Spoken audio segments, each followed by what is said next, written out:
সত্য যুগে ছিল ধ্যান। সত্য যুগের মানুষের পরমায়ু ছিল 1 লক্ষ বছর। 1 লক্ষ বছর পরমায়ু পেয়ে, এতটা বড় সময় পেয়ে সত্য যুগের মানুষেরা ধ্যান করে আমার ভগবানকে লাভ করেছিল বাবা। এরপর এলো ত্রেতা যুগ। ত্রেতা যুগের পরমায়ু কত? 10,000 বছর। 10,000 বছরের পরমায়ু পেয়ে ত্রেতা যুগের মানুষেরা যাগযজ্ঞ করে আমার ভগবানকে লাভ করেছিল। এরপর এলো দাপর যুগ। দাপর যুগের পরমায়ু 1000 বছর। 1000 বছর পরমায়ু পেয়ে দাপর যুগের মানুষেরা ভগবানকে সেবা দিয়ে পুজো অর্চনা করে আমার ভগবানকে লাভ করেছে। আর আমরা কোন যুগে বাস করছি? কোন যুগ? কলিযুগ। কলিযুগে যখন বাস করছি, কলিযুগের পরমায়ু কত বলুন তো? কি মা? 200? আপনাদের পরমায়ু কত? কলিযুগের পরমায়ু 100 বছর। কিন্তু আপনারই কি 100 বছর পরমায়ু? আপনার নয়। 100 বছর বাঁচবেন গ্যারান্টি আছে? আমি বলবো এই মানুষের পরমায়ু মাত্র 20 বছর। আমরা তো এর থেকে ওর থেকে ধার নিয়ে 100 বছর করেছি। আমাদের পরমায়ু কিন্তু 20 বছর। একটু বলি 100 বছর কিভাবে হলো? একদিন সৃষ্টিকর্তা গাধাকে ডেকে বললেন, ও হে গাধা, তোমার মাথায় কোনো বুদ্ধি থাকবে না। তোমার কাজ হচ্ছে সকল জীবের বোঝা বয়ে বেড়ানো। তোমার পরমায়ু দিলাম 50 বছর। 50 বছর পরমায়ু পেয়ে গাধা বলছে, প্রভু এ তুমি কি বললে? এমনি বলছো জীবের বোঝা বয়ে বেড়াতে হবে, আবার 50 বছর বাঁচবো কিভাবে? ওটা কমিয়ে যদি তুমি 20 বছর করে দিতে একটু খুশি হতাম। তথাস্তু, তাই হোক। গাধার পরমায়ু করে দেওয়া হলো 20 বছর, পড়ে থাকলো 30 বছর। এরপরে একটি কুকুর জীবকে ডেকে বলছে, হে কুকুর, কুকুরকে ডেকে বলছে তোমার পরমায়ু দিলাম 30 বছর। তোমার খাদ্য হচ্ছে মানুষের ফেলে দেওয়া উচ্ছিষ্ট খাওয়া, আর তুমি হলে এই পৃথিবী সকল জীবের বিশ্বস্ত প্রাণী। এই জন্য দেখবেন মা, অনেক গৃহে কুকুর পুষে থাকে। কই কোথায় কেউ বেড়াল পোষে না তো, গাধা পোষে না তো, কিন্তু কুকুর বিশ্বস্ত প্রাণী বলে কুকুর পোষা হয়। আজকে কুকুর তো খুব আনন্দিত, কিন্তু বলে প্রভু এই 30 বছর পরমায়ু নিয়ে আমরা কি বা করব? এতদিন কি আমরা এত কষ্ট করে বেঁচে থাকতে পারবো? ওটা যদি কমিয়ে তুমি 15 বছর করে দিতে অনেক খুশি হতাম। বলছে বেশ তাই হোক। এই বলে 30 থেকে 15 করে দিল, পরে থাকলো 15। এরপরে একটি শকুন জীবকে ডেকে বলছে, শকুন তোমার পরমায়ু দিলাম 20 বছর। শকুনের খাদ্য কি মা? পচা গলা খাওয়া। তো পচা গলা খাওয়ার খেয়ে কতদিন বাঁচা সম্ভব? বেশি দিন নয়। আজকে শকুন বলছে, প্রভু গো কৃপা করে যদি তুমি ওটা 10 বছর করে দিতে অনেক আনন্দিত হতাম। বলছে বেশ তাই হোক। এরপর বলছে একটি মানুষ জীবকে ডেকে বলছে, হে মানুষ, তোমার পরমায়ু দিলাম 20। তুমি হলে পৃথিবীর সর্বশ্রেষ্ঠতম জীব। সর্বশ্রেষ্ঠতম জীব কিন্তু এই মানুষ জীব। পরমায়ু দিলাম 20 বছর। মানুষ তো 20 বছর পরমায়ু পেয়ে অনেক আনন্দিত, খুশি হয়েছে। আর এমন সময় বলছে, প্রভু আমাদের তো পড়াশোনা করতে করতেই তো 20টা বছর পার হয়ে যাবে। আমরা তোমার সেবা করব কখন? সংসার ধর্ম করব কখন? বলো প্রভু বলে দিলে। এমন সময় বলছে, তাহলে এদের জন্য যখন এত কিছু করেছে, আমি তোমার জন্য কি করতে পারি বলো? আজকে মনুষ্য জীব বলছে, প্রভু গো যদি না কিছু মনে করো একটা কথা বলি। বলছে বলো। ওই গাধার ফেলে দেওয়া 30 বছর, কুকুরের ফেলে দেওয়া 15 বছর, আর শকুনের ফেলে দেওয়া 10 বছর যদি কুড়িয়ে আমাদের দিতে, তাই এবার বুঝতে পারলেন? এই জন্য আমরা সুন্দরভাবে জীবনযাপন করি জন্ম থেকে 20 বছর পর্যন্ত। ওটা আমাদের নিজেদের পরমায়ু, ভগবান স্বেচ্ছায় দান করেছে। ওই 20 বছর পরমায়ু নিয়ে আমরা সুন্দরভাবে জীবনযাপন করে থাকি। এরপর 20 থেকে 50 বছর পর্যন্ত আমরা গাধার মতো হয় সংসারের বোঝা, না হয় স্বামীর বোঝা, না হয় পুত্রের বোঝা, এইভাবে বোঝা বই বই বেড়াতে থাকি। এরপর 50 থেকে 65 বছর পর্যন্ত কুকুরের মতো দেখছি কোথায় ফেলে দেওয়া খাবার আছে আমরা সেগুলো কুড়িয়ে কুড়িয়ে উচ্ছিষ্ট বস্তু খাই। অপরাধ দেবেন না মা, একটু এই কথাগুলো আমার মুখের কথা নয়, যেমন ভাবে হয়ে আসছে সেই কথাগুলো একটু তুলে ধরার চেষ্টা, আর কিছু না। এরপর 65 থেকে 75 বছর পর্যন্ত শকুনের মতো দেখছি। দেখবেন কিছু কিছু বাড়িতে আছে বয়স্ক বৃদ্ধ বাবা মাদের সেবা দেয় না। বাবা মা সবসময় ছেলে মেয়েদের দরজা গড়ায় বসে থাকে, কখন দুটো সেবা দিবি খাওয়ার জন্য বসে থাকে। আবার অনেক অনেক বাড়িতে বলেও দেয়, ওই দেখ শকুনের মতো ওট পেতে বসে আছে, শুধুমাত্র খাওয়ারই রাশ। এই 75 বছরের পরমায়ু পেয়ে মানুষটি এতটুকু খুশি হয়েছে, ভগবান বলছে যা এতটুকু কেন বাকি থাকবে, আজ যে 25 বছর রয়েছে তোদের আমি দান করলাম। তাই গৌর প্রেমানন্দে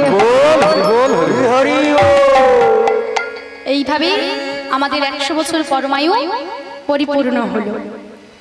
তবে 100 বছর পরমায়ু নিয়েছে, একটু গোবিন্দের নাম করব না? কি গো করব? আপনারা করবেন তো? আচ্ছা করতালিটা এই বছর দেবেন না পরের বছর? এই বছরই দেবেন কেন? আজকে দিলে ভালো হয় না? এইটুকু বুদ্ধি নেই যে বলবেন আজকেই দেব, এইটুকু জোর নেই মনে। আমরা 100 বছরের পরমায়ু পেয়েছি, ভেবে দেখেছো? কেউ তো কারো নয়, না নিজের স্ত্রী, না নিজের স্বামী, না নিজের পুত্র, না আপনজন। ভেবে দেখ মন কেউ কারো নয়, মিছে ভ্রমণ্ডলে। ভেবে দেখ মন কেউ কারো নয়, মিছে কেন ভ্রমণ্ডলে। ভেবে দেখ মন কেউ কারো নয়, মিছে ভ্রমণ্ডলে।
কিছু বাবা রয়েছেন যে প্রেয়সীকে বড্ড ভালোবাসে, প্রেয়সী ছাড়া কোথাও যায় না আর প্রেয়সী ছাড়া কোথাও থাকে না। আবার দেখেছো সেই প্রেয়সী অমঙ্গল হবে বলে যখন দেহটা চলে যাবে গোবর জল দিয়ে ছড়া দিয়ে দেবে যাতে অমঙ্গল না হয়। তা কি বললেন?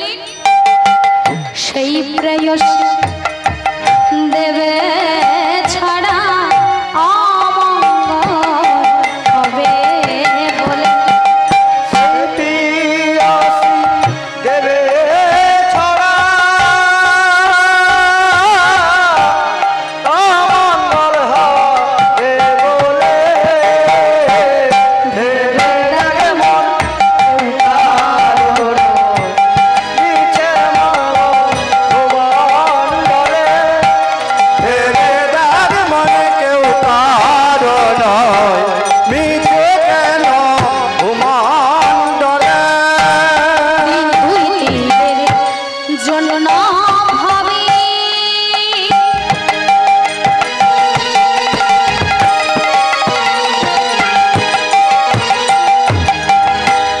কর্তা বলে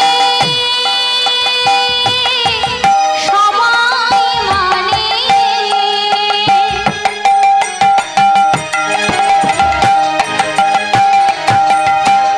দিন দুই দিনের জন্য ভাবে কর্তা বলে সবাই মানে।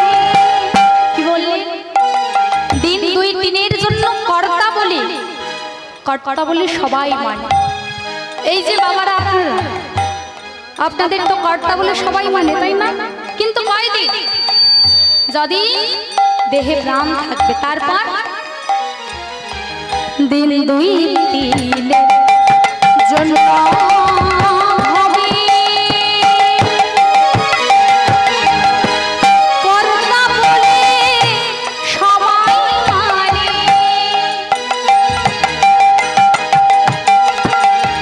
সেই কর্তারে দেবে ফেলে পরকালে কর্তা এলে, দেবে ফেলে পরকালের কর্তা এলে। তাই গৌর হরি হরি হরি বল।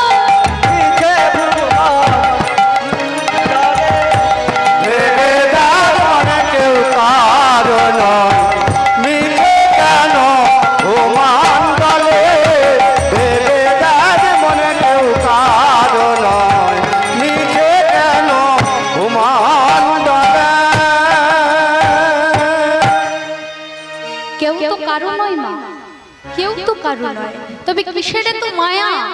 এই মায়ার জাল থেকে যে আগে বেরোতে পারবে তার তত শান্তি তত মুক্তি।